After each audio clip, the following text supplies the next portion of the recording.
السلام عليكم ورحمة الله وبركاته. bulshada sharafta mudan ee ku xiran channelka maalmaal soo dhawaada. Waa xalqadii toddobaad ee taxanaha kun habeen iyo habeen. Haddii ay tahay markii koowaad ee aad channelkan soo boqonayso, fadlan subscribe ka taabo, like tana saar, gambarada daaro si ay ku soo gaaraan muuqaaladeeda cusub. Anigana ay dhiirigelin igu noqoto. Iminkana daawasho wacan.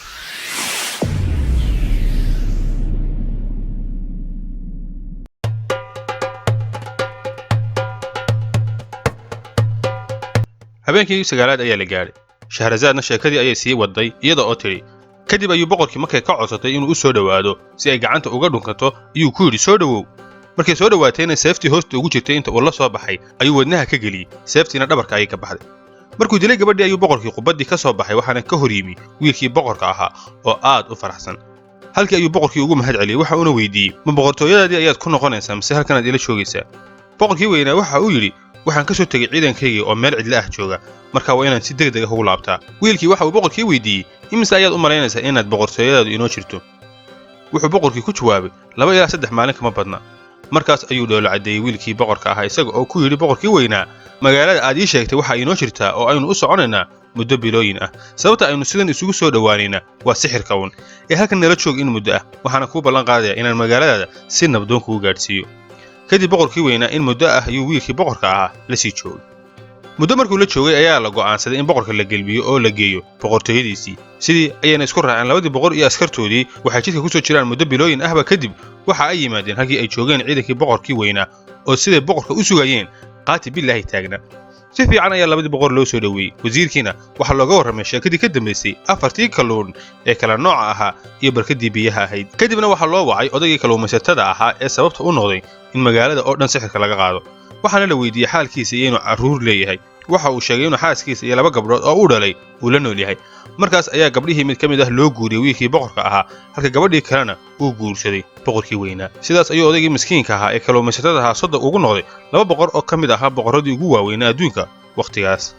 markii ay dhammaysay sheekadaas Shahrazaad ayay tidhi waxaase ka yaab badan sheekadii xamaaliga iyo gabadhii. markaas ayuu boqorkii yidhi oo maxay ahayd sheekadaasina. Shahrazaad waxa ay tidhi xamaaligu waxa uu ahaa wiil dhalinyaro ah, muuqaal dabiici ah oo bilicsan leh,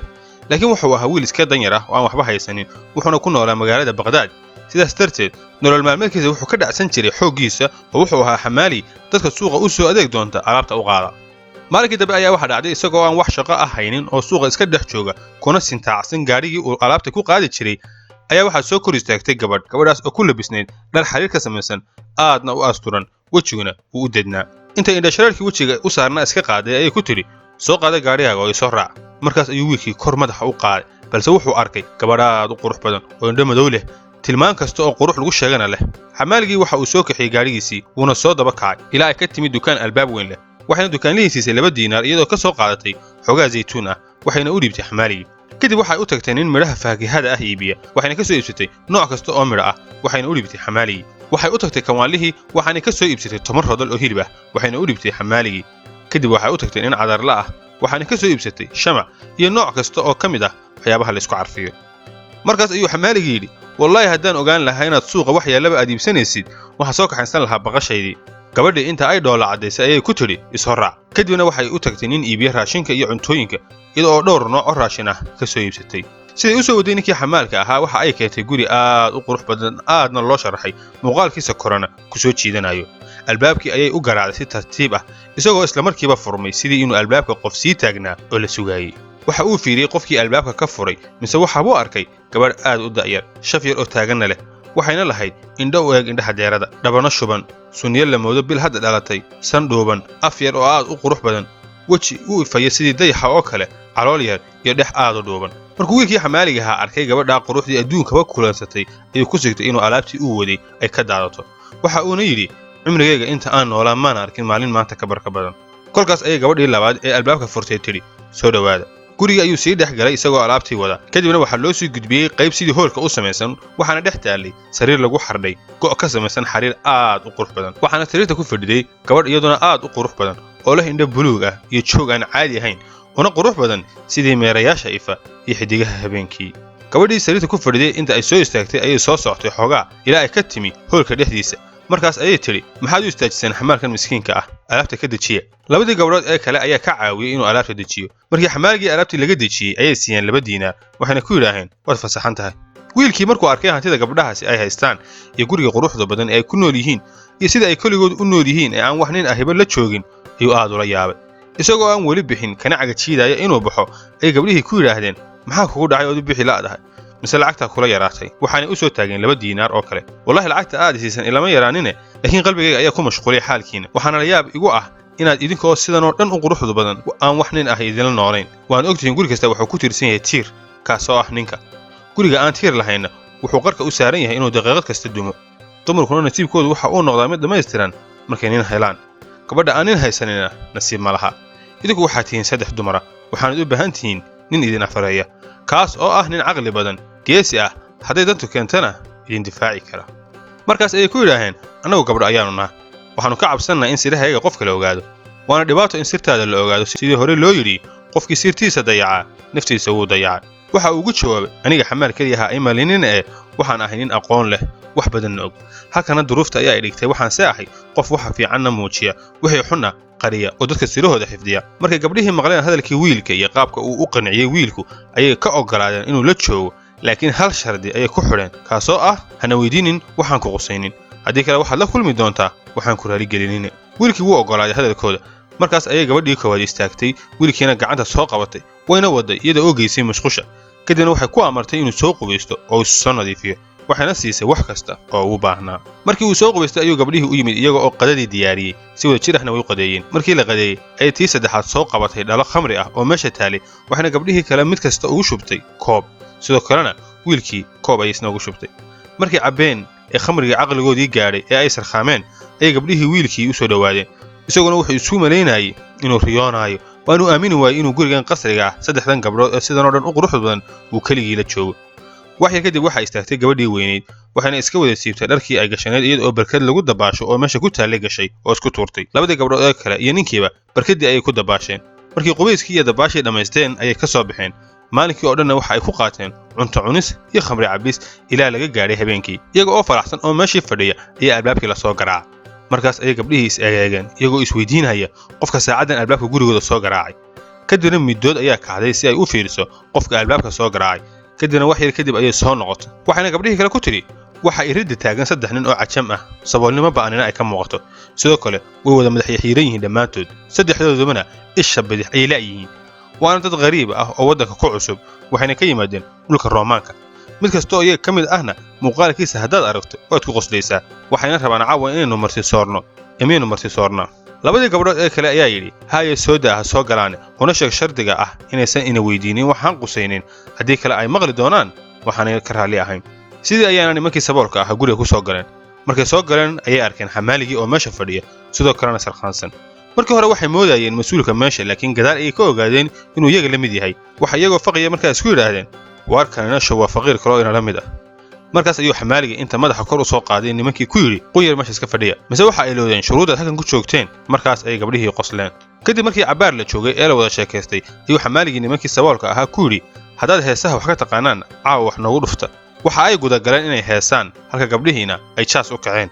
habeenkaas waxaa sidii caadada ahayd magaalada wareegayay amiirkii mu'miniinta ee haaruun ar-rashiid iyo wasiirkiisii jacfar iyo mansuur oo wasiir jacfar gacanyaro u ahaa waxaana haaruun rashiid caado u ahayd intuu qof shacaba iska dhigo inuu magaalooyinka ku wareego si uu ula socdo waxa magaalada ka socda iyo dhaqdhaqaaqeedaba kadibna waxa ay soo agmareen gurigii ay gabdhuhu deganaayeen kadibna waxa ay maqleen sanqadhii heesta iyo ciyaarta ee guriga ka soo baxaysay markaas ayuu amiirkii mu'miniintu u baaqay jacfar si ay guriga caawa u galaan una ogaadaan waxa ka socda kadib albaabkii ayay soo garaaceen iyagoo iska dhigaya inay yihiin niman tujaar ah oo gobolku meesha ugu dhacay markaas ayaa albaabkii laga furay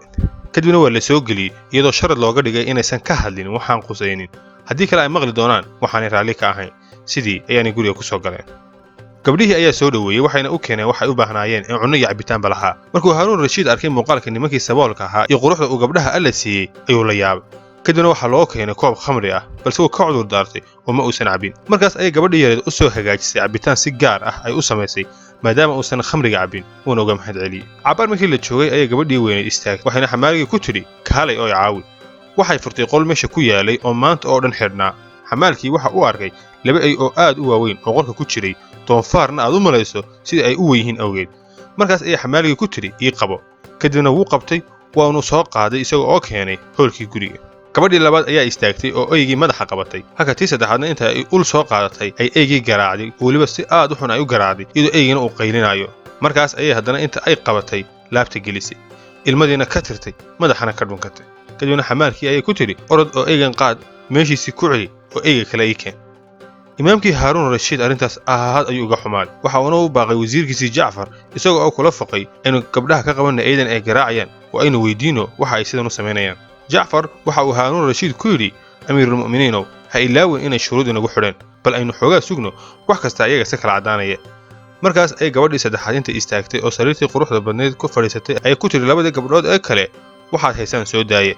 tii koowaad sariirta ayay la fuushay oo madaxa ayay qabatay halka tii labaadna ay tirisay tix gabay ah oo calaacal iyo baroordiiq la circiiraya markaas ayay dharka iska jeexjeexday dhulkana ku dhacday iyada oo suuxsan khaliifkana waxa uu arkay jidhkeeda oo uu ka muuqdo garaac iyo raad ul aad ayaanu ula yaabay kadibna waxaa kacday midii labaad oo biyo ku shubtay gabadhii suuxsanayd waxaana u keentay dhar oo ay u gelisay gabadhii xigtay ayaa kacday oo iyaduna sidii tii hore tix gabay ah oo baroordiiq ah tirisay markii tixdii gabay ahayd dhammaysay ayay iyaduna sidii hore oo kale dharkii iska jeexjeexday dhulkana ku dhacday mise iyadana waxaa jidhkeeda ka muuqda raad ul sidii tii hore oo kale inta biyaa lagu shubay ayaa iyadana dhar loo geliyey kadibna waxaa istaagtay midii saddexaad oo iyaduna tix kale oo calaacal ah tirisay markaas ayay iyadiina dharkii iska jeexjeexday oo dhulka ku dhacday kadibna raadkii ushu jidhkeeda ayuu sidii kuwii hore oo kale uga muuqday intay waxaasoo dhan dhacayaanna khaliifkii haaruun rashiid iyo dhammaan nimankii kale way daawanayaan mana weydiin karayaan siday wax u jiraan saddexdii nin ee saboolka ahaa ayaa yidhi waraadhe maxaa gurigeenna soo geliyey wallaahi qaab aanu hadda u seexano ma garanaynaba waxaan dhacayana ma aha wax indhaha laga laaban karo khaliifkii ayaa dhankooda soo jaleecay oo weydiiyey oo idinku guriga miyaydaan deganayn miya waxay ugu jawaabeen maya gurigan caawa ayaa noogu horraysaba waxaan ugu nimi ninkan xamaalka ah ninkii xamaalka ahaa ayaa isaguna yidhi waar aniga meeshan caawa ay ugu horraysa markaas ayay raggii iskula fiqeen aynu weydiino siday wax u jiraan waxaynu nahay 7 nin iyaguna waa 3 dumar ah oo keliya haddii ay noo jawaabi waayaanna qasab ayaynu kaga hadalsiinaynaa waana isku raacin arrinkaa markaas ayuu jacfar mar kale yidhi aniga ra'yigan ilama habboona gabdhahani shuruud ayay nagu xidheen waynaynu soo dhoweeyeen marka inaynu shuruudda ka baxno ma aha waagiina wax saacad ka yar ayaa ka hadhay ee naga daaya markuu sidaas leeyahay waxa uu baqaayay khaliifka muslimiinta wuxuuna hoos ugu sheegay khaliifkii ha iska waalin subaxii wax yar ayaa ka dhiman dadkana beri ayaan hortaada wada keenayaa markaasaynu sidan doon u waraysanaynaay balse khaliifku wuu ka ra'yi doonaa waxa uunu ku yidhi iguma hadhin dulqaad aan subaxa ku sugo ee iminka ayaan weydiinaya waxaa haddana laisku qabtay mar kale yaa weydiinaya waxaa markii hore layidhi xamaaligu ha weydiiyo ilaan isagaa guriga ugu soo horreeyey oo lagu yimi iyaga oo meeshii ku shiraaya ayaa waxaa u yimi gabdhihii waxayna ku yidhaaheen maxaad ka hadlaysaan maxaad ku faqaysaan xamaaligii ayaa yidhi ilaahay baad ku dhaariyey muxuu yahay xaalka ciidan aad garaacaysaan kadibna aad dhunkanaysaan iyo garaaca jidhkiinna ka muuqda iyo waxa gurigan ka socdoo dhan markaas ay gabadhii kuwii kalena ku tidhi idinkuna ninkan xamaalka ah miyaad la qabtaan isweydiinta markaasay dhammaantood marka laga reebo jacfar ay yidhaahdeen haa waannu la qabnaa ra'yigaase noo sheega markay gabdhihii hadalkoodii maqleen ayay yidhaahdeen wallaahi waadna dhibteen shuruud ayaannu idinku xidhnay ima waxaa idinka dartay martisoorkii aanu idiin fidinay iyo inaannu gurigayga idiin soo gelinnay cuntadeedana idin siinay dembiga idinku ma lihidin ee waxaa leh qofkii idin soo dhowaystay kolkaas intay xanaaqeen lugaha dhulka ku garaaceen 3 jeer mise waxaa furmay albaab dhulka hoostiisa ku yaalay waxaana ka soo baxay 7 nin oo addoom ah oo aad u xoog waaweyn waxayna wateen seefo af leh waxay gabdhihii ku amreen addoommadii in nimankan ay xirxidhaan kadibna ay kurka ka wada gooyaan markay shakadu halkaa maraysay ayay shahrazaad dareentay in subaxii la gaadhay markaasay aamustay oo joojisay hadalkii u bannaanaa halkaas ayaynu ku soo koobaynaa xalqaddiina maanta inta xalqaddan xaqad la mid aynu ku kulmi doonno waxaad kaga tegayaa nabaday